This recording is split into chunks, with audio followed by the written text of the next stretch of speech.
So, I don't want to embarrass them, but I wanted to give a statement or a paragraph of what they're teaching. Go ahead, Pastor Edgar. Go ahead. You will have to give them the introduction of what you're teaching in our Bible school. Go ahead. Amen. Praise the Lord. Na ako ang isa sa mga teachers sa ating Bible School, and we are teaching under sa akong subject Divine Healing Technicians. Ang akong topic is about healing. Very effective siya kay magamit ko siya sa ministry because nowadays we have to admit na ang natunan natin about sa healing sometimes do tayo handed over by traditions basta amo na siya isa sa mga rason na sometimes damot taho ka pag-ayo sa Ginoo ba mo isa nga bal kailangan napili ang Ginoo sa Ginoo kuno ang iya nga ginaayo under my teaching di naman kaya matunan about the four principles of DHT or Divine Healing Technician, healing secret cows.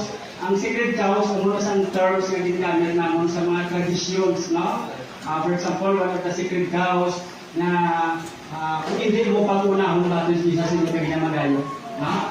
Pero ang Bible nga, na si Jesus una, di ka pang-ayo. Ay si Lord, wala may nagapili sa niya mga pag-ayo. Amen? Me myself, makapistibay sa kaayos ang Ginoo. Kaya before ako dinala sa Ginoo sa Manapla, 4 years ago, suffer man ako sa ako niya torn muscle sa akin nga right hip, not medius muscle, nga nung nasa ato niya balansikan, before ko dinala sa Ginoo, kakiang nangit ako. But praise the Lord sa kaayos ang Ginoo, nga ang Manapla, consider ko man nga, promise lang na ako. Okay, hindi ko ginayos ang Ginoo, hindi ko na-ordain as one of the pastors, dream ako na-restore ang ako na mobility. Praise the Lord, dream ko na kapangasawa, mangod ni Pastor Rone. Praise the Lord, kabay pa, nga udyo na nato ni ato nga Bible schools, kaya hindi kita makatuon, kaya hindi nato mabalaan ko ang pag-ayo, Yung isa na ang pag-ayo, kapag pagkikalawi kaya na pang-ayo sa pag-ayo sa Ginoo, tapos wala ka nag-ayo. Sometimes, binaklaim pa nila, sige lang, batasun ko na ipag-buon isang Ginoo, pero hindi na siya buon, It is always God's will for us to be healed, Di ba, sa Isaiah chapter 53, verse 4 to 5, surely He hath bore our griefs and carried our sorrows, yet we did stand stricken, smitten of God and afflicted. Ang highlights of verse 5, but He was wounded for our transgressions, He was bruised for our iniquities. The chastisement that brought us peace was upon Him, kay Jesus, and by His wounds we are healed. So it means, pag ang bansang pulong sa Diyos kapaagi sa lagod ni Kristo, nag-aayo ka na, wala na sang pero-pero. Kaya yung sa Psalms 119 na ang pulong sa Diyos nakasettle na, lagi ng balbagin ni Lord na so shall every word that goes out from my mouth, it will not return to be void. So atong pulong si Jesus na, kita mo si Lord Jesus na ginasa sa cross, ano kanyang balya? Tetelestai, it is finished, bayad ko na lang, hindi lang sa kapigaduhon, kundi pati na sa pag-ayo sa inyong mga physical na lawas. Praise the Lord, kaya gatag ko na sa next pastor. Hallelujah. Can you hear me this one?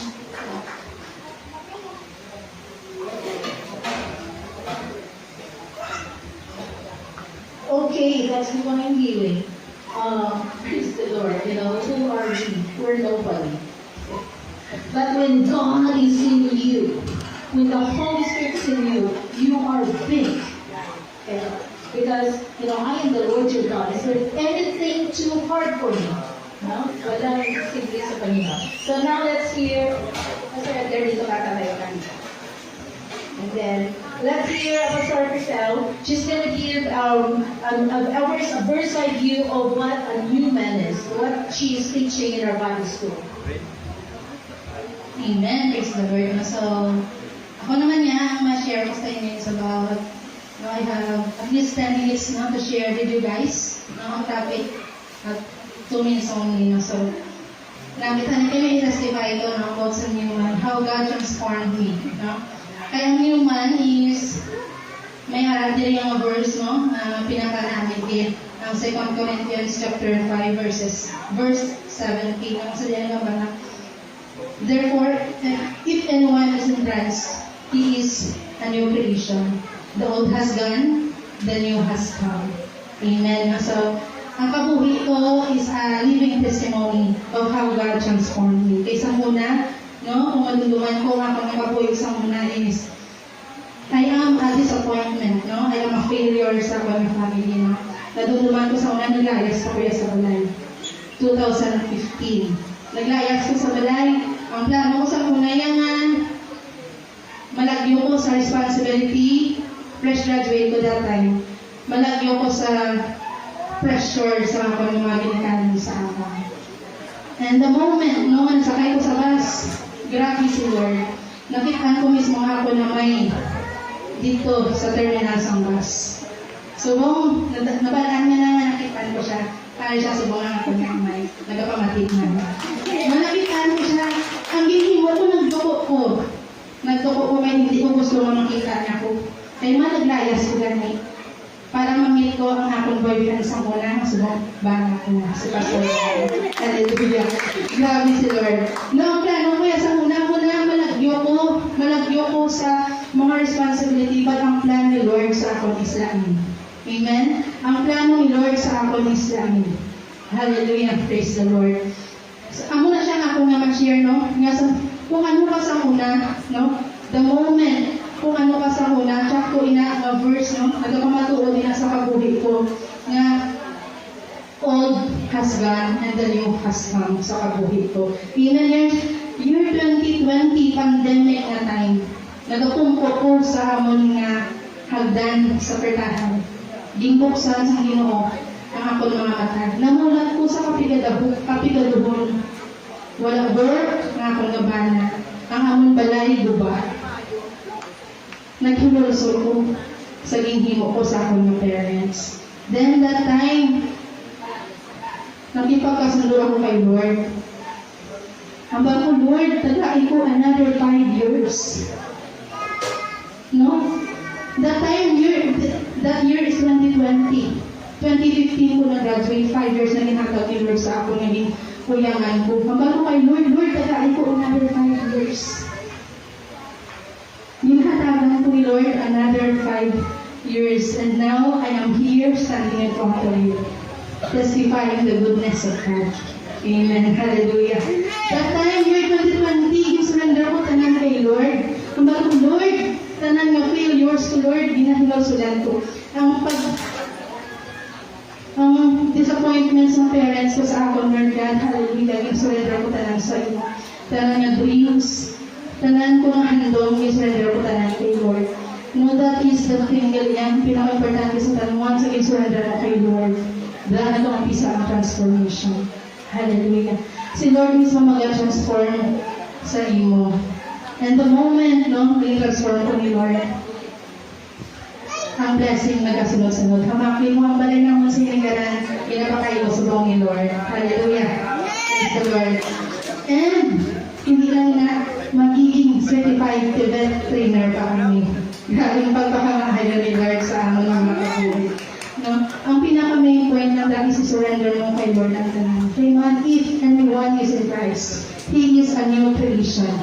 The old has gone, the new has come. Hallelujah. And I'm here standing in front of you, no, a living testimony of how God, no, good sa ako ng kabuhi. Kung ano siya katakot, na Ginoo sa ako ng kabuhi. Hallelujah. Praise the Lord.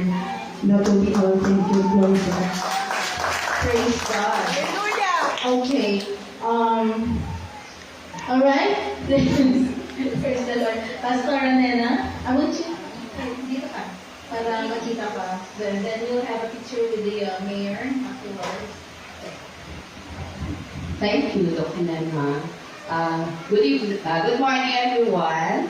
Ang subject na ginatudlo natin, okay, sa among Bible School is the mind renewal. Okay? Mind renewal is started on the cross. Okay? That kita ang tao i-create sa Diyos, nagibutan sa Garden of Eden, they were perfect. Okay? But because of the sins that they have committed, naging ano sila, sinner. So that's why, for by one man's sin, so entered into the world, and all become sinners. So that's why, ay hindi gusto sa Diyos na magpabilin kita dira. That's why Romans chapter 12 verses 1 and 2 nagahambal dira,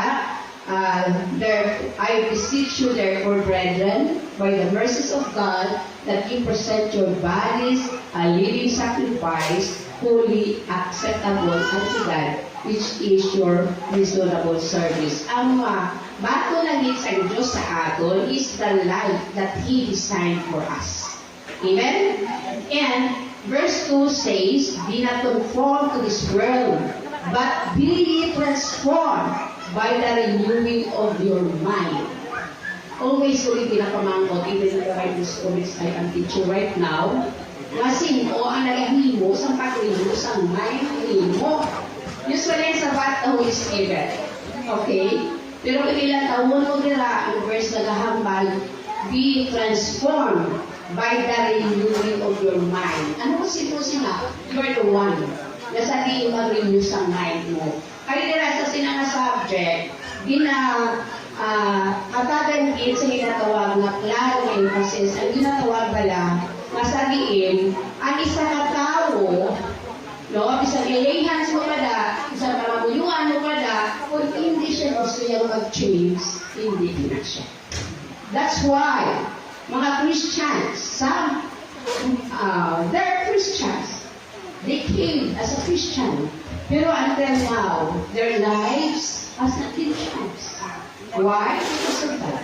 So that's why, ini nga subject, nagahamba, nagatulog sa aton, nasabihin nga dapat marinugin ang aton na mind so that we can serve the Lord in the perfect will of God, approved unto God. Okay, which is our reasonable service. That's why dinarinogate ang mind natin, no, sa isa ka Kristohanon. Kaya wala na kahulugan kung Christian ka, you are already renewed your mind. Kaya tungkol sa hatitan natin, that Christians live the same way as the non-Christian live. That's why it is a guidelines for us, no, sa ating tanan. Even me, dahon ko sa may na-correct sa akong kaugalingon. Especially, in 1 Corinthians chapter 6, verse 12, nagahambal nila, no, ang punta na nagahambal, you have the mind of Christ. Ano minami, ina siya ba lang ang verse? Kaya nga, kung ina siya, kung ina kamuhi, you know what? Ang inahambal mo, halin sa mind of Christ. Maging victorious ka, maging successful ka, being a Christian. Amen? So wala ka na pala sa ginatawag. If you have a renewed mind, wala ka na pala, hindi ka na kaya, amo lang ko sini. Amo lang ko sini ya, pigado lang ko, mabirthday ko na niya, hindi ko na kasarang sa mga amo sina. You know what? That is the mind that is not renewed if you think negative. But if you think, I will do it, I will have like that also. That is the mind of Christ, because ang plano sa Diyos sa atin is perfect. Amen? Is perfect. So that's why ang ating mga panghuna-huna dapat kinamarinodate. Sunod sa hintugasan Diyos sa atin from the very beginning. Masaliin ang mind ni Adam kag Eve before na nag-commit sila sa itong sin, nagpatempt sila. So that's why, no, in this, sa sinibalan ng subject, kung matudlo mo ini, even from the young people, up to sa mga adults, sa mga older generation, you know, kada kung isang may ma-transform sa kabuhi. Kaya hulaan na natin, ang transformed life is pleasing unto God. So praise God. I am also a transformed person because I was a Baptist. I grew up as a Baptist, Bible woman. I worked for a very long time, and I don't believe in the prayer for healing, speaking in tongues. But now, praise the Lord. Where did I get my first prayer in tongues? On the train in Jerusalem. Praise the Lord. Hallelujah. So to God be the glory. Amen. Praise God. Thank you, good, Pastor Anana. We will listen to Pastor Bonnie. 2 minutes, huh? 2 minutes. 1 minute. 2 minutes na lang. Amen. SWAT, spiritual warfare, apostolic duty. Tactics. Okay. Behold, I give you unto you power and power to tread the serpent and scorpions and over all the power of the enemy. And no one shall by any means hurt you. You united. So kailangan natin gamitin the authority that Jesus God gave it to you. Kung ano yung binigay ng Panginoon sa iyo, yun ang dapat mong isla. Amen? In Ephesians, yan natin kita sa Ephesians 4. The helmet of salvation, the breastplate, bows, sword, taming, yun, shield. Yung Panginoon binigyan ka ng authority. Behold, I give you power or authority. So, paano natin gagamitin yun? Amen? Dapat natin isa yung kung ano yung binigay ng Panginoon sa iyo. Huwag mong sabihin na hindi ko ito kaya. Amen? Spiritual warfare. Amen? Spiritual battle. So, ano dapat natin gawin is to pray. Yun ang dapat natin gawin. Pray and pray and pray. And be renewed sa ating mind. At ang ating heart. Amen. That's all. God bless you. Spiritual warfare. That's what we're dealing this morning.